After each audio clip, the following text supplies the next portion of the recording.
ঠিক এই দিনের এই সময়ে আমরা যারা কুমিল্লায় আন্দোলন করেছিলাম, আমাদের এখানে অনেকে আছেন যারা জানেন আমাদের বেশিরভাগের অবস্থান ছিল ক্যান্টনমেন্ট থেকে কালাকুচা হয়ে নাজিরাবাজারের দিকে।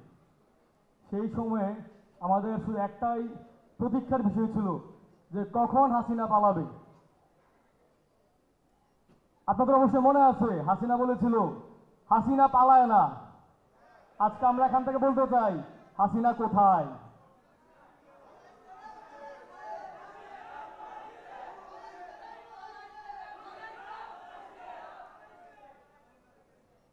হাসিনা পালায় না বলে এই যে ভারতের দিল্লির দাদারগুলি গিয়ে বসে আছে, সেটা তো আমরা দিনের আলোর মতো পরিষ্কার দেখতে পাচ্ছি। আমার জুলাইয়ের ভাইয়েরা, আমার জুলাইয়ের সহযোদ্ধারা, আমার শহীদ পরিবারেরা, আমার আহত ভাইয়েরা আজ অপেক্ষায় আছে কখন সেই খুনি হাসিনার বিচার হবে। এই বাংলাদেশের মাটিতে এনে কখন খুনি হাসিনাকে ফাঁসির দড়িতে ঝুলানো হবে।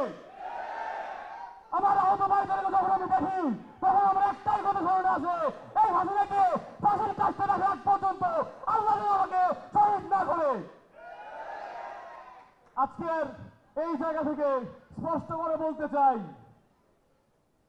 খুনি হাসিনার এনাবলার যারা ছিল, যারা এখন মিডিয়াতে আছে, যারা এখন প্রশাসনে আছে, যারা এখন পুলিশে আছে, যারা এখন সাংবাদিক কর্মী হিসেবে আছে, যারা রিক্সা চালক হিসেবে আছে, বন চালক হিসেবে আছে, শ্রমিক হিসেবে আছে, প্রত্যেকটা খুনিকে ধরে ধরে বিচার করতে হবে।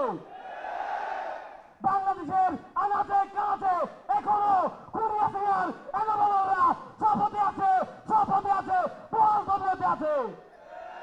আমরা আরো একটা বিষয় খুব গভীরভাবে আমরা দেখতে পাই, যখন এই 5 জুন থেকে 5 আগস্ট পর্যন্ত ফেসবুকে একটা কমেন্ট করতাম, একটা পোস্ট করতাম, আমাদেরকে ওই সেই কমেন্ট থেকে, সেই ফেসবুকের পোস্ট থেকে ধরে এনে জেলের মতো হতো।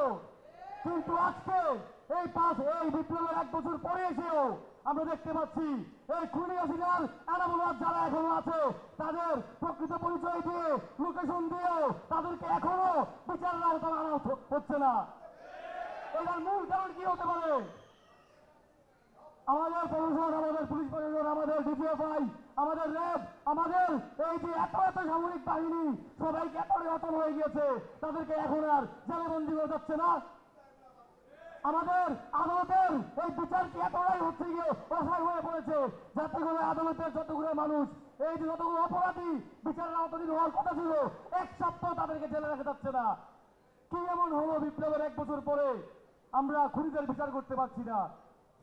আমাদের সামনে এখানে রাজনৈতিক ব্যক্তিবর্গরা আছেন, তাদের উদ্দেশ্যে হাত জোর করে মিনতি করব, খুনিদের সাথে কোনো সখ্যতা নাই, আওয়ামী লীগের সাথে কোনো সখ্যতা নাই।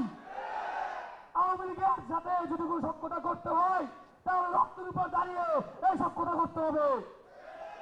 আর আগামী দিন রাজনীতিতে যারাই আওয়ামী লীগকে নিয়ে রাজনীতি করতে আসবে, এই দেশের জুলাই যোদ্ধারা, আহতরা, শহীদ পরিবারেরা, আপামর বাংলাদেশিরা তাদেরকে দৃঢ়ভাবে প্রত্যাখ্যান করবে ইনশাআল্লাহ।